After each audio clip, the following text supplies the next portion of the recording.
Hey guys, Richard Marcus here, and today I wanted to jump in and talk a little bit about sharpening.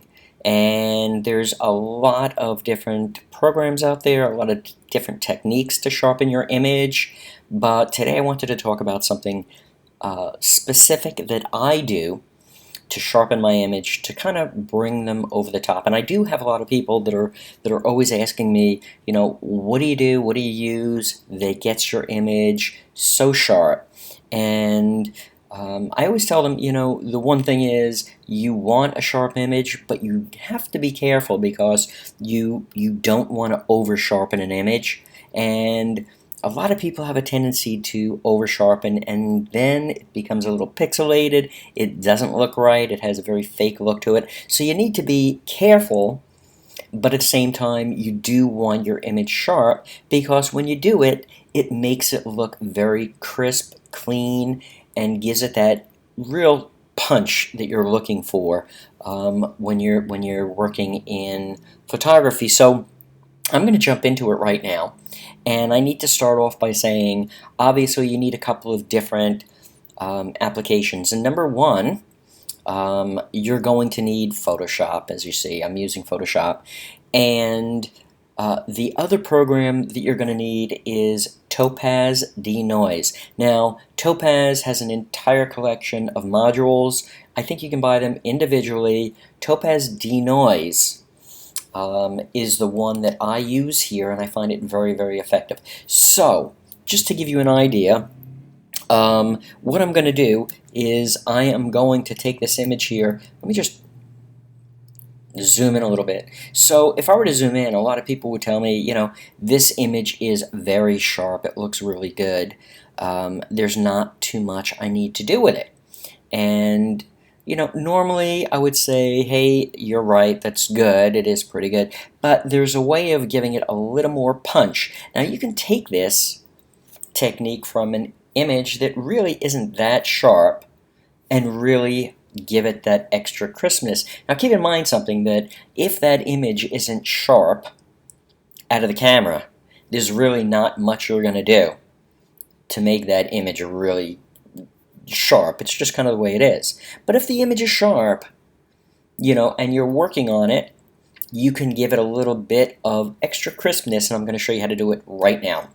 So the first thing I want to let you know is this is right here you're looking at. This is the image that is straight out of the camera, and this was taken in St. Petersburg, Russia. It is Save Your Blood Church, beautiful church. All mosaics. It looks like paintings, but those are actually mosaics. Over 7,500 square meters of mosaics. And I took a number of pictures, but this one, as you can see, I kind of just liked the diagonal positioning and that off-center kind of feel to it. So here's the image, and if I zoom in here, and we'll just, no, that's a little too zoomed, so let's back out a little bit. But if we look at it, you can see it's not bad. It's pretty sharp. This is a pretty sharp image out. I mean, you can really see that it's not bad out of the camera. This was shot with, like I said, I think a D850, Nikon D850, and I'm pretty sure I had a Tamron 15 to 30 ultra wide f2.8 on this, so that's what we're starting with. So let's jump back over here, and obviously there's a big difference. So excuse me. So what you're going to see here is the fact that we're going to do a tutorial in the future that's going to take us from start to finish, from getting obviously from here to here. But now that we're here, and we'll do that in the future, but now that we're here, we want to take it a little bit further. And if you look, like I said, a lot of people would look at this and say, hey, that's really, really sharp. But I'm going to show you a technique that's going to give it that little extra punch, and it's really going to add a little bit to the image. So the first thing I want to do is I want to create and stamp a new layer. And with Mac, what I'm going to do is I'm going to hit the Shift, Command, Option, and N, and then Shift, Command, Option, and E. And that's going to bring a new layer. If you do have a Windows machine, Shift, Control, Alt, and E, and Shift, Command, Control, Alt, and N is going to basically do the same thing. So I have this new layer right here. And the first thing that I'm going to do is I'm going to click on the filter, come down here, and click on High Pass. I'm going to put a High Pass filter on here, and I'm going to leave the radius at 3.0. And as you can see, we don't have much to look at. So from here, I'm going to go to Image, Adjustments, and I'm going to come all the way down and desaturate this image. Now we have a black and white image, and we're not seeing that much. But at this point, what we're going to do is we're going to hit the filter, go down to Topaz Labs, and go into Topaz Denoise. So what we're essentially going to do, let me just skip this, is I'm going to find a good area on this image, and here's kind of a neat area to look at. And I'm over at 200%, so you can see. And if I were to take the overall strength, which is the only thing we're going to be concerned with at this time, you can kind of see noise right at this level. So I typically will run this, the overall strength, I'll run it between 25 and 29, right in that neighborhood. So if I were to run it at, let's say, 28, you can just see how it's taken out a lot of noise. And what I'm trying to do here is I am trying to mask out the noise. So this works really, really, really well. If you have an image that has quite a bit of noise in it, obviously the first thing you might want to do is try to reduce the noise. You can do it using this program, any other number of programs. But in this case, what I'm doing, and you're going to see why, is I am trying to mask out the noise. In other words, what I want to do is I want to sharpen this image, but I don't want to sharpen the noise, because if I go ahead and have an image that has noise in it and just sharpen that, as you know, I'm going to be sharpening the noise. The noise is going to become more apparent, and my image is just going to look worse. So I don't want to do that. So here, once I get this to the level that I want, I'm going to click OK, and it's going to start processing. So it's going to take a little bit longer. This image, I believe, at the point that I'm at, is somewhere around 2 gigabytes in size. So it's not such a small image. Plus the fact that my MacBook is a little bit older, the processor isn't quite up to date, so it's going to take a little bit longer. But one of the good things about this sharpening technique that I think you guys are really going to get a kick out of is if you do have a dark image, it really works well, simply because typically dark images are prone to picking up noise, and the last thing you want to do is sharpen an image when it's going to look terrible. So this will work with light, with dark. It'll work pretty much with everything. So I think you'll find it quite an effective technique to sharpen your images. And like I said, there's a lot of different ways that you can go about doing this. There are a number of companies that sell programs just to sharpen images. I find this one of the best, and one of the reasons why I really do like it is because of the fact that you do have quite a bit of control over it, and I'm going to show you why you have control over it in just a moment. So it's getting done at about 85%, so always something to consider, because we'll all work on images and we get right to the end, and for some reason they're just not looking, they just don't have that punch, and this is kind of how to get it. So here we are, Topaz is closed down, it's processed the image, and we're left back with this image. So the next thing, we haven't sharpened anything yet. I'm going to go to Filter, I'm going to go down to Sharpen, and I'm going to smart sharpen. Now, I happen to be using, as I mentioned before, a Nikon. I used to shoot Canon all the time. I shot Sony, and I still do on occasion with the others. So when you sharpen an image, every raw file coming out of the different cameras may react a little bit different. So my settings may not be the same as your settings, and the only thing I can tell you is you may need to play around with it. But for my camera, my Nikon, I've used this on a number of different Nikon bodies, is 74%, a radius of 2.8, and reducing the noise 6%, and removing lens blur. So I'm just going to go ahead and run that. And that's just going to take a quick second. And once we're done, the one thing that I think you're going to see is that this image is going to be pretty much way over sharpened. And we're kind of expecting that because, you know, we sharpen it considerably. Now, here's our image. We're going to go up here to the channels, and we're going to switch our channels to linear light, right here. And all of a sudden, boom, there's our image. And I just want to, I'm not even going to zoom in yet, but just to give you an idea, look at the difference when we've sharpened that image. And obviously, you know, if I were to zoom in here, you know, and take this off and on, I mean, obviously we're way over sharpened, but this is giving you an idea of how much sharper you can just bring that image. So I'm going to bring this down again. Let's bring it down. And I am going to lower now the opacity of my sharpening. And I'm going to bring it down. Here it is all the way off. I'm going to bring it, you know, slowly bring it up until I'm pretty happy with it. That looks pretty good. Let me.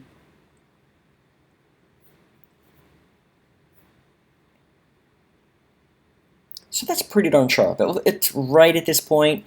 It's looking much, much crisper. And there's just a lot of punch to this image. So I'm kind of going to stay with this sharpening, and it looks pretty good. Now I know the tutorial here is based on sharpening images. I'm going to kind of show you how, from this point, I would generally finish this image off, just to give you an idea. So what I'm going to do is, for those that are familiar with Raya Pro, you can do this manually, is I'm going to put a vignette on this. You can buy Raya Pro. I think there's a newer version out.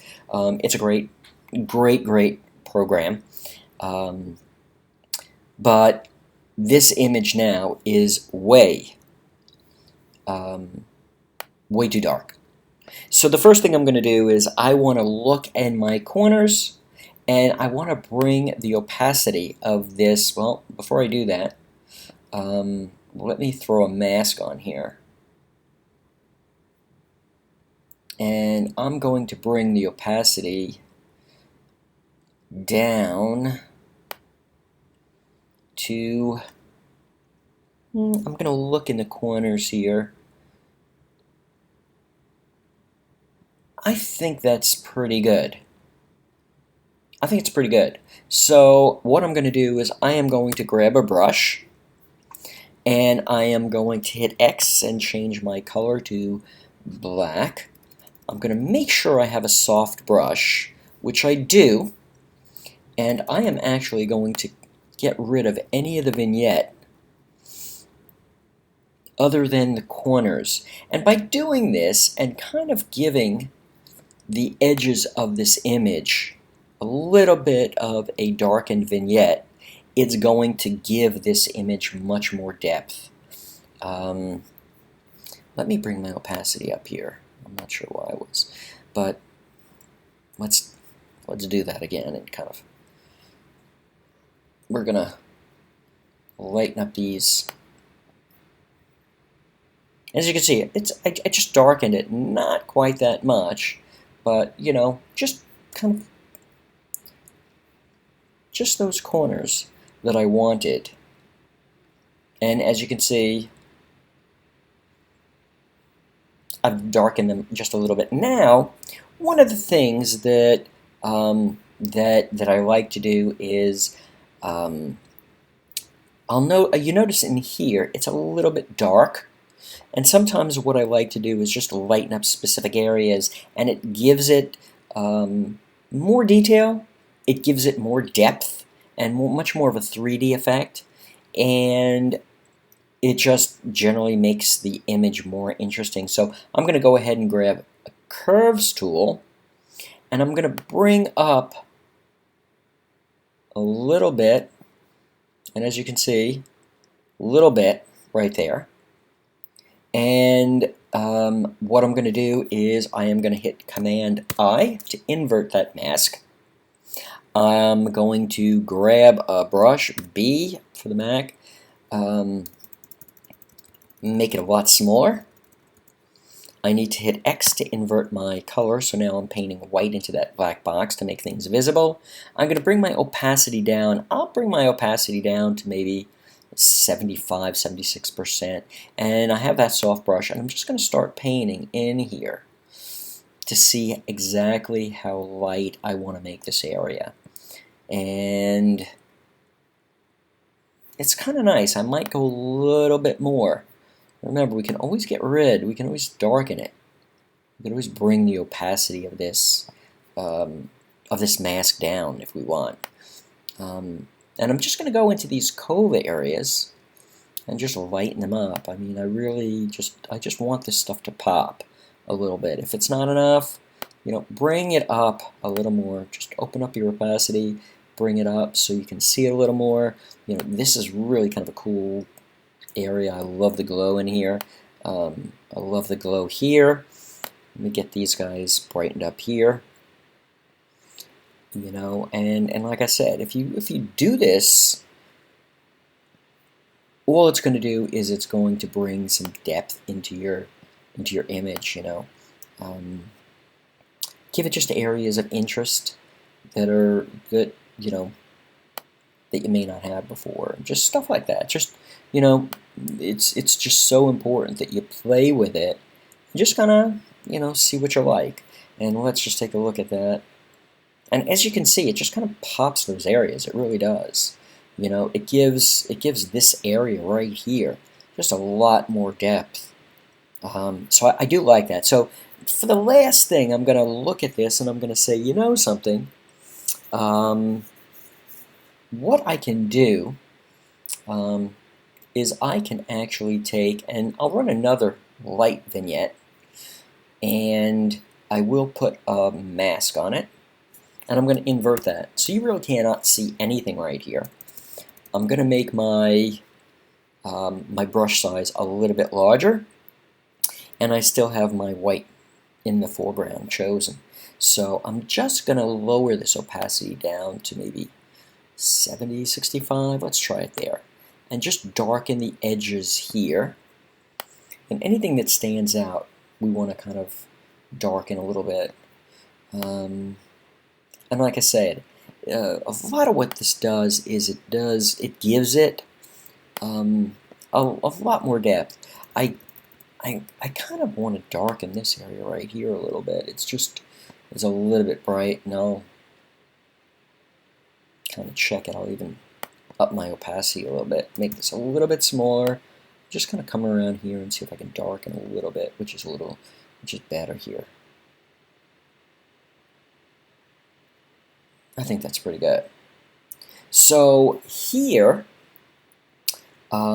is our finished image, and let's see where we started. So here is our original photo.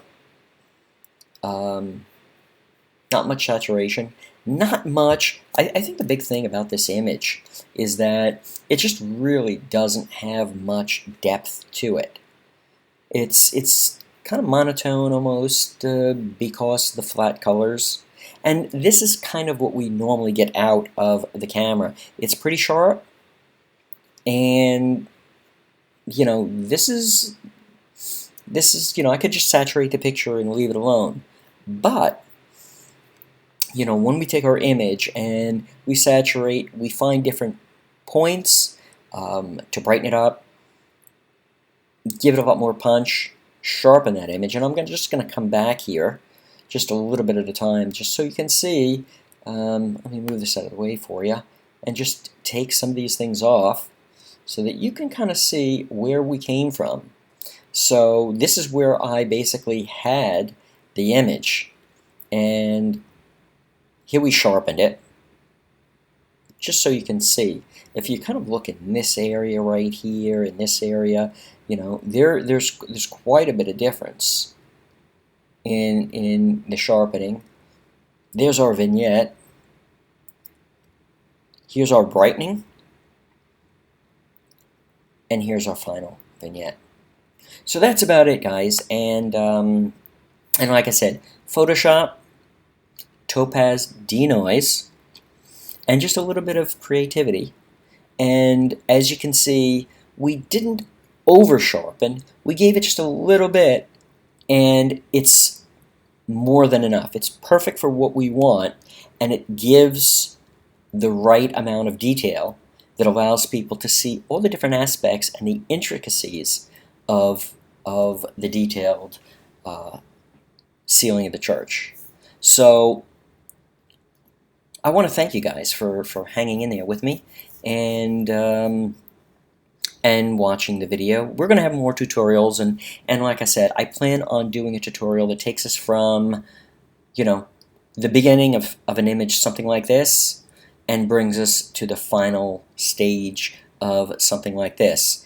And not hard to do, takes a little bit of time. We'll go through the steps, we'll do it together, but the main thing is that it's a lot of fun, and you can certainly take your images to that next level. So once again, thanks for hanging with me, guys, and hope you enjoyed it.